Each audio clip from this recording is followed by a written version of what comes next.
चलिएगा क्वेश्चन बताइएगा पहला नंबर कि प्रसिद्ध कविता खूब लड़ी मर्दानी की रचना किसके द्वारा की गई थी?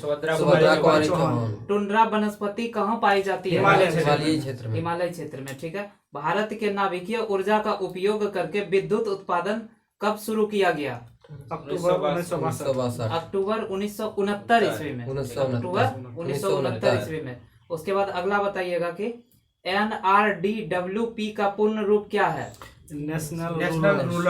National rural drinking water programme. ठीक है। अगला बताइएगा कि प्राचीन समय के दौरान विकसित उन भूमिगत जल मार्गों का नाम बताइए जिसमें सिंचाई के उद्देश्य के लिए पानी को ढलान के रास्ते गुरुत्वाकर्षण द्वारा खींचा जाता था।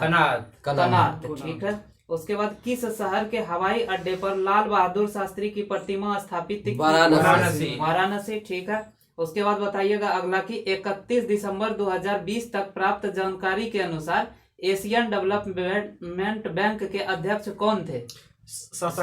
असाकावा। ठीक, असाकावा। उसके बाद फिर बताइएगा कि भारत के पहले स्वदेश विमान वाहक पोत का नाम क्या था?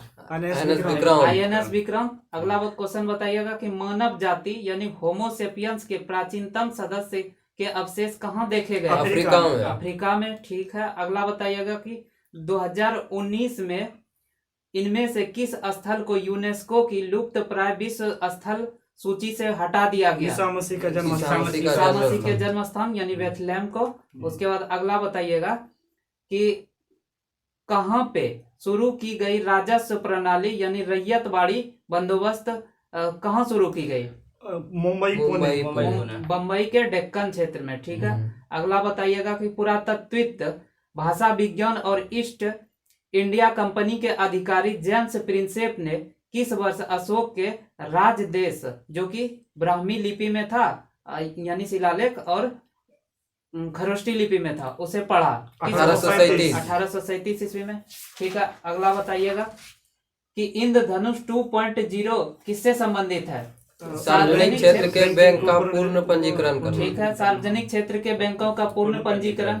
उसके बाद अगला बताइएगा कि पुस्तक तहकीक उल हिंद के लेखक कौन है? अलबरूनी। ठीक है। उसके बाद बताना है कि किस राष्ट्र ने अक्टूबर 2019 में यह घोषणा की थी कि वह 1 जनवरी 2020 को 14 राष्ट्रों वाले organisation of petroleum extension countries यानी ओपेक से बाहर हो जाएगा? इक्वाडोर। ठीक है।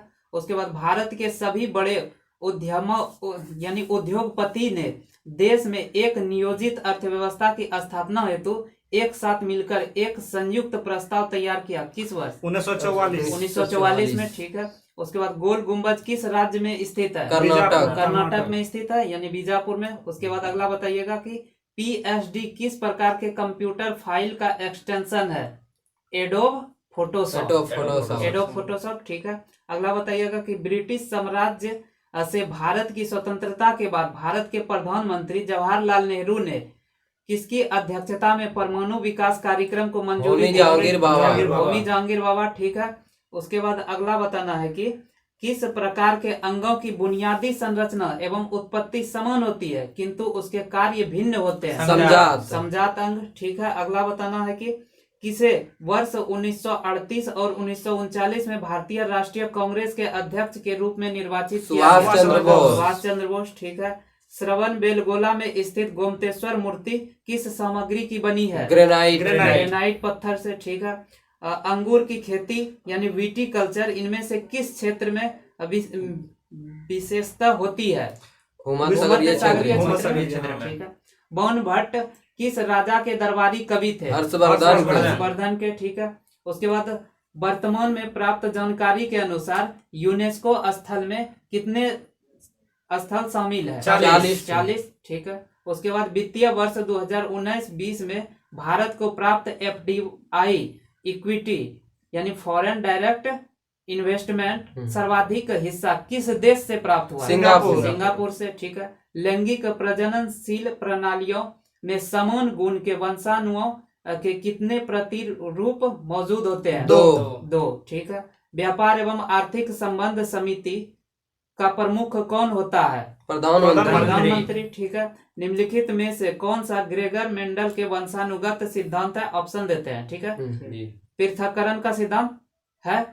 ठीक है। उसके बाद प्रभुत्व का सिद्धांत, ये भी है। स्वतंत्र वर्गीकरण का सिद्धांत, तीनों ग्रेगर मेंडल का सिद्धांत है। उसके बाद बताइएगा अगला कि यूएन द्वारा किस दशक को अंतर्राष्ट्रीय पेयजल एवं स्वच्छता दशक के रूप में नामित किया गया? 1981 से 90। ठीक है। किसने वर्ष 2003 के दौरान एथलेटिक्स में IAAF विश्व चैंपियनशिप में पदक जीतने वाले प्रथम भारतीय होने का गौरव हासिल किया है? अंजू बॉबी जॉर्ज। ठीक है।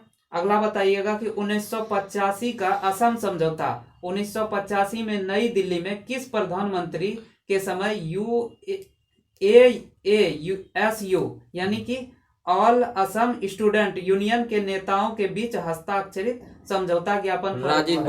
राजीव गांधी। उसके बाद अगला बताना है स्वतंत्रता पूर्व भारत के किस आंदोलन ने कपास उत्पादन को प्रोत्साहित किया? स्वदेशी आंदोलन। अगला बताइएगा कि दुनिया के पहले इलेक्ट्रॉनिक डिजिटल कंप्यूटर का नाम क्या है? एनियक। अगला बताना है कि हार्मोन जो शरीर में शर्करा को नियंत्रित करता है, कौन सा हार्मोन है? इंसुलिन। ठीक है। उसके बाद तेजस नामक स्वदेशी LAC यानी light combat aircraft fighter jet का निर्माण किसने किया है? Hindustan aeronautics limited. ठीक है। उसके बाद अगला बताइएगा कि दुर्भावनापूर्ण कारणों के लिए उपयोगकर्ता की संवेदनशील जानकारी जैसे कि यूजर नेम, पासवर्ड और क्रेडिट कार्ड विवरण आदि प्राप्त करने के प्रयास को क्या कहा जाता है? फिशिंग कहा जाता है। ठीक है। अगला बताइएगा कि URL का पूर्ण रूप क्या होता है? Uniform resource locator. ठीक है। Uniform resource locator. अगला बताइएगा कि रैम का फुल फॉर्म क्या होता है?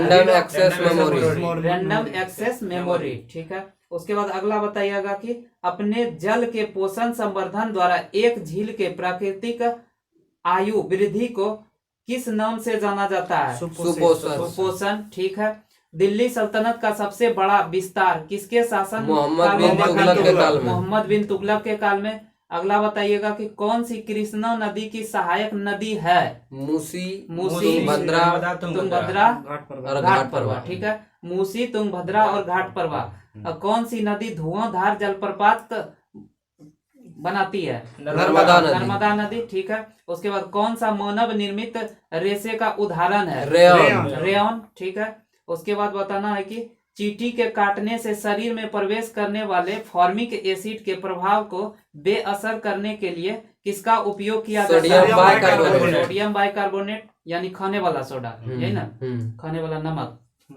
उसके बाद निम्नलिखित में कौन सी खरीफ की फसल है? बताना। ऑप्शन देते हैं बाजरा, गेहूं, ज्वार, ये सभी खरीफ फसल है। ठीक है। उसके बाद अगला बताइएगा कि राजा राम मोहन राय के विचारों के प्रचार प्रसार के लिए तत्वबोधनी सभा की स्थापना किसने की है? देवेंद्रनाथ टैगोर ने। ठीक है।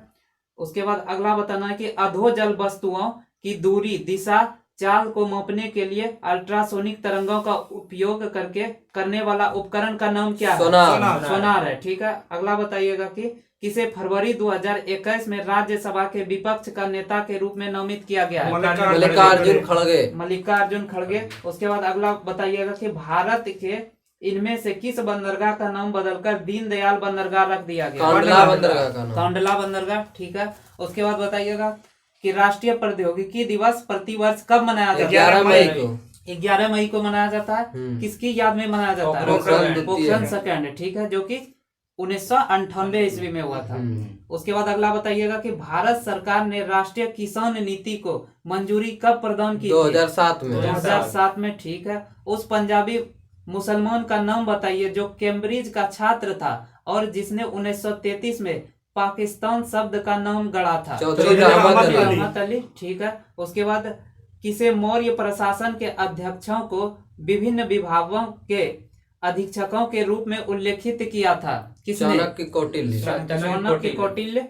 ठीक है। उसके बाद निम्नलिखित में से कौन सा कार्य NBFC द्वारा नहीं किया जाता है? यानी इसका आंसर है कि मांग आधारित जमा अस्वीकार करना, इसका सही कौन कौन सा है ये बता देते हैं। ऋण प्रदान करना, निवेश करना, शेयर का अधिग्रहण करना। ठीक है, अगला बताइएगा कि the general theory of employment internet interest and money के लेखक कौन थे?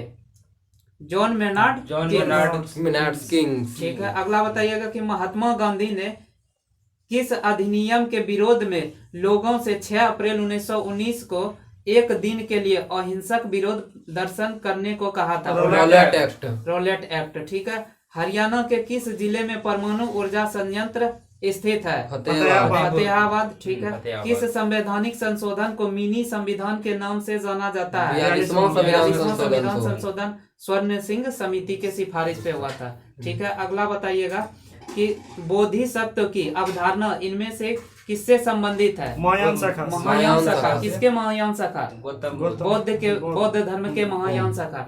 अगला बताइएगा कि विनय और सुत्त पिटक किसकी शिक्षाओं का संकलन है? गौतम बुद्ध के बौद्ध धर्म। ठीक है, यानी गौतम बुद्ध के। उसके बाद अगला बताइएगा कि उस प्रकार की पोषण का नाम बताइए जिसमें जीव अपना पोषण मृत और विघटनशील पदार्थों से विलयन के रूप में प्राप्त करता है? मृत जीवी पोषण। ठीक है, उसके बाद बताइएगा कि WHO का मुख्यालय कहाँ स्थित है? जेनेवा। गेट का मुख्यालय कहाँ स्थित है? जेनेवा में। इंटरपोल का मुख्यालय लियोन यानी फ्रांस पेरिस में। ठीक है, उसके बाद बताइएगा कि बाय यू कौन इनमें से किसकी होलसेल ट्रेडिंग के लिए पहला भारतीय प्लेटफॉर्म प्रस्तुत किया था? क्रिप्टोकरेंसी। ठीक है, भारत के चौथे राष्ट्रपति कौन थे? बीवी गिरी। ठीक है, 2014 में शुरू किए गए गंगा स्वच्छता कार्यक्रम का नाम बताइए? नमामि गंगे। उसके बाद अगला है कि भारतीय रिजर्व बैंक की स्थापना कब हुई थी? 1935 ईस्वी में। इस प्रकार आज हम लोग का ये क्विज का टेस्ट खत्म हो गया है। आगे वीडियो देखने के लिए चैनल को सब्सक्राइब कर लीजिएगा।